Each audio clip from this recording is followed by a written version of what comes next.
Hi everyone, I'm Laex, and today we are going to learn how to plan, manage capacity, and optimize our worlds. No longer shall we fear this percentage-based demon. Today you are going to learn how to slay and conquer capacity in your builds.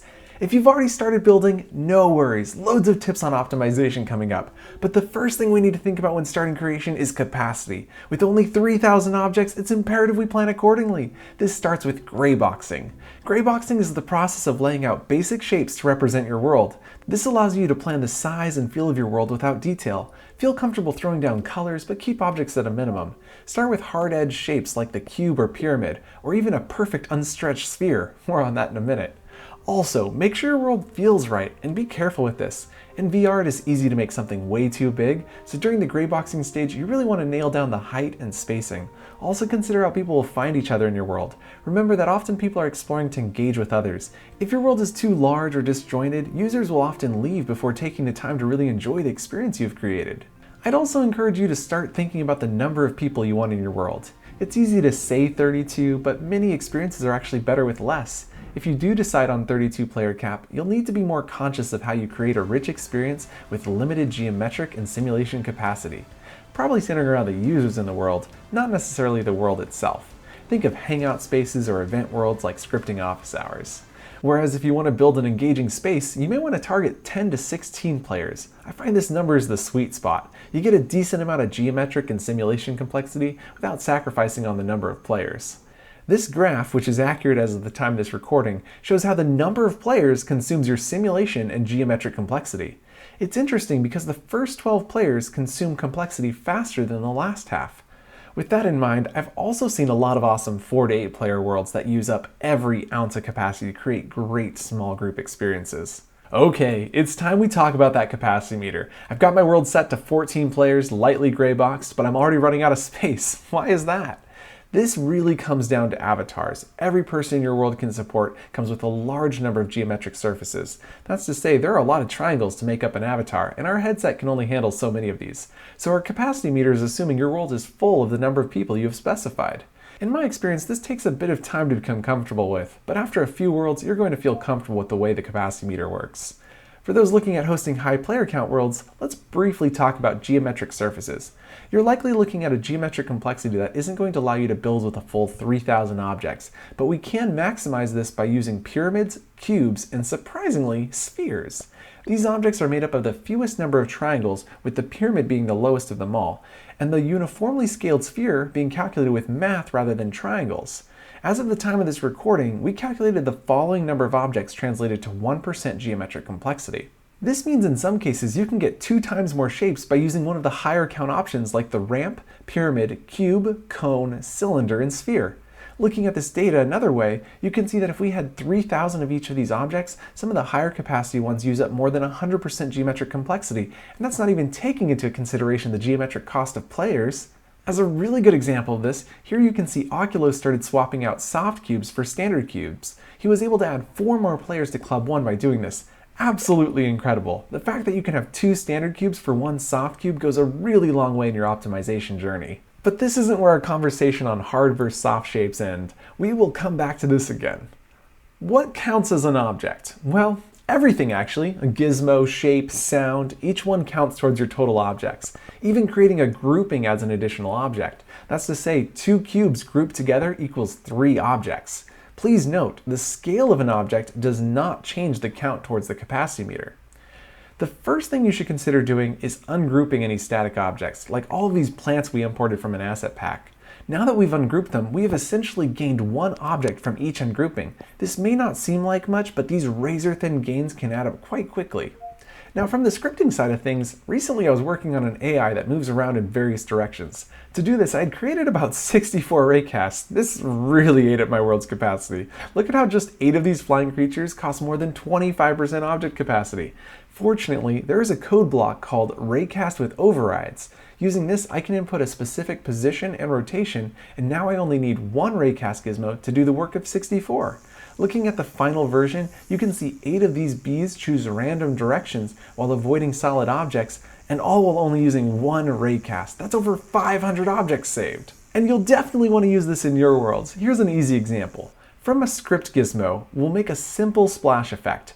bring over the when triggers entered by player event, then from motion, bring over 2 instant move 2s. We can then create 2 object variables, one called SFX and one called VFX. Place one of these into each of the self pill slots, and now from our operators tab, we can get the position of the player, dragging this code block into the vector position pill slot. We can then select feet, bring down the player pill, and by selecting the player position, hovering over the other slot and thumbsticking to the right to duplicate into the other move 2, we've now duplicated this, and when releasing the code block, it returns to its original position. And now that we have moved our effects, from the Actions tab, we can grab Play Sound and Play Visual Effects, also remembering to drag the variable pills to replace self. Now bringing out a trigger, we can attach the script from the bottom right, referencing the 2 other gizmos and their reference pills. If we place this into a puddle, anytime a player enters that puddle, the splash sound will play with a visual effect at the player's feet. You can duplicate this trigger and it will retain the script and references to the VFX and sound effects. This means you will only need one of each for all of your puddles. This saves on both object and simulation and animation capacity. But is that all there is to it? Not in the slightest. I think we've all experienced on our first day in build mode making something so detailed, being super proud, only to discover the capacity meter. It's extremely easy to go over cap, even on just one object. What this means is we should use textures and individual objects to infer detail. Consider a beach with a few boulders or just a few bushels of tall grass. This helps bring life to a space and our brain can fill in the rest. One of my favorite examples is a brick wall or floor. Often you can place 1 or 2 bricks here and there and it really increases the feel and gets us a bit closer to that brick reality we all dream of. The other trick is thinking about how you can stretch objects. For instance, my first brick wall included individual pieces of mortar on each side of the brick. Whoops. Today, I would stretch out a single thinner piece between all of the bricks, and this is actually how we did the floor in Club 1. You might notice some floors have extra large bricks or planks. This is another great trick to get more bang for your blocks. By making objects larger than in the real world, you maintain the visual aesthetic without sacrificing all of your objects. Many of my favorite Horizon Worlds artists also use text to decorate their worlds. Stars can be spaced out periods, and flowers can be asterisks, or the surprising twist in Victor Riddle's Cloud Beach, the clouds are stretched out periods. Insane! Now, if you're like me, I've never hit the sound complexity limit. Those who have, you know who you are. And for the rest of us, basically the sound recorder can eat up a lot of sound complexity. It is unlikely that you'll reach these limits unless your world is heavily audio driven, in which case I encourage you to use much of the music and sound effects provided. These don't add to your sound complexity. The other trick we use a lot is teleporting sound effects like you saw in the previous example. This allows us to reuse an individual sound over and over without needing to duplicate it. Now the star of the show, simulation and animation. You can liven up your world by adding text, visual effects, physics-based objects, and much more. If you have used any visual effects or physics-enabled objects, you've likely experienced running out of simulation and animation very quickly. This is because these objects can be more intense on users' headsets. I encourage you to consider teleporting visual effects around as necessary to save capacity, remembering that our capacity meter is a guide, and it is definitely possible to inadvertently cause a less than ideal user experience even while being under the guidelines, which we'll come back to in a moment. Physics-based objects add up as well, and this is because the physics engine has to calculate potential collisions with everything in your world. Anytime you have a grabbable physics object, I encourage you to consider if it would be just as fun without physics. I find this is often true for most of my edible foods and drinks, and by doing this, I can have twice as much pizza at my parties. Okay, so you passed the complexity meters test, but again, that's just a guide to help you learn optimization. Does your world actually feel good? How performant is it? How are the frames? It is not uncommon for a world to be under capacity and still drop frames. This is usually due to the physics engine, though there are a large number of possibilities as Horizon World is continually evolving and optimizing. The first thing I recommend you do when you experience frame dropping in your worlds is to make as many mesh objects non-collidable as possible. Hold up. What's a mesh object? Great question. Almost all the primitives are mesh-based. This means their collidable surface is formed out of triangles and includes all shapes except the sharp-edged cube or a uniformly scaled sphere. These objects are calculated using their position and scale attributes, whereas the physics engine has to calculate for each triangle in a mesh-based primitive. These more geometrically complex calculations can cause major lag, and by simply making them non-collidable, the physics engine no longer has to calculate with those items in mind. Most of the time, this has a huge performance gain in my world, but if you are still having a stuttery experience, it might be best to lower your player count or disable physics on some grabbables. If your world has a lot of scripted animations, consider lowering the frequency or speed. You can even replace the mesh collider on your objects with the cube, and this can have a massive impact on your user's experience. If this sounds like a lot of work, you're not wrong, but the improved user experience means that people will stay longer, enjoy your world more, and it can actually prevent object stutter and remove quirky bugs. Horizon Worlds runs on a drop event-based scripting system. This comes with the benefit of experiences continually moving forward, but on rare occasions, if you have a heavily scripted world, this might mean your script will break because an event isn't received or an action doesn't occur. This is what we mean when we say an improved user experience can remove quirky bugs. Here's a quick trick. In our scenario earlier, we ungrouped a bunch of plants, but now they are all collidable. If we press with our index trigger and hold, then drag through a series of objects, you can even enlarge your cursor by thumbsticking left or right, and after making your selection, you can deselect an object by pressing and holding the index trigger from the outside of the selection and then dragging through the accidentally selected object. Now place your cursor inside the selection, press forward on your thumbstick, and you will open a group property editor. This allows you to change multiple objects' properties simultaneously. Let's click on the collidable attribute to turn off collisions on all of our plants. Congratulations, this is huge. Using this trick, you can quickly improve the performance and feel in your world. And if there are any objects you want to be collidable, consider using an invisible cube to replace the collision mesh, like this stretched out cube we use for our fence. Or you can even consider zooming into a grabbable objects group, making the mesh objects non-collidable, and having a perfect sphere or cube as the collision mesh. The more mesh colliders you can remove, the better your world will perform. It's also important to note that the following object types need to have a collider: grabbables, as well as tagged objects that need to be registered by a trigger, raycast, or collision event, anything a player will walk on or bump into, and any object that has physics that you want to have collide with floors, walls, and other collidable objects. If you are still having performance issues, it can be really difficult to win back frames, sometimes fighting for razor-thin gains, especially for large player count worlds with a lot of interactive objects. Sometimes it can mean undoing a lot of work and starting from the ground up, and accepting this early on is hard, but will save you time and frustration. Trust me, it's not easy. I know personally just how much we want those extra 1 to 4 people or interactive objects in our builds, but sometimes we need to drop down a few players to get our worlds to feel good or just to complete the experience. Your world will be better for it in the end. When you start a build, it can be helpful to have a performant mindset up front, and it's important to reiterate that this doesn't always reflect in the capacity meter. That tool is a great guide when you are getting started, but as one dev shared, there are many world top worlds where the capacity meter is under 50% and they were fighting to hit target performance. Now we're excited to share some best practices from the Horizon team that they use when optimizing. Motion brings life to our worlds, and if you have a lot of moving objects, whether hand animated or scripted, these can add a lot of load to the physics engine, especially if they are made out of a lot of small mesh colliders. The solution is to make these either non-collidable or make all the objects inside the group non-collidable and add a stretched out standard cube to act as the collision mesh. You may also want to consider using when trigger is entered by object rather than collision events. It's not as accurate for small, fast-moving objects, but it is a lot less intense on the server as only one of the objects needs to be collidable, which in turn provides a better user experience. Note that this also means that objects will phase through rather than bouncing off, which can be okay depending on your use case. If you use text for art, it does not affect the physics engine, but it does affect rendering, and so be aware that it does have some cost on creating a performant world, depending on how much and how it's used. Also remember that it does cost a small amount of simulation and animation on your capacity meter, which can add up over time. Now before you go deleting and changing your entire world, consider making debug buttons, like a button to turn animation off or on. This way you can see live how it affects performance. Right now there aren't any performance tracking tools, but you may feel the difference or you might even see the world stuttering. Those are pretty clear indicators that performance is not where you want it to be. Another great option is to make a bunch of clone worlds and try deleting elements to see what helps.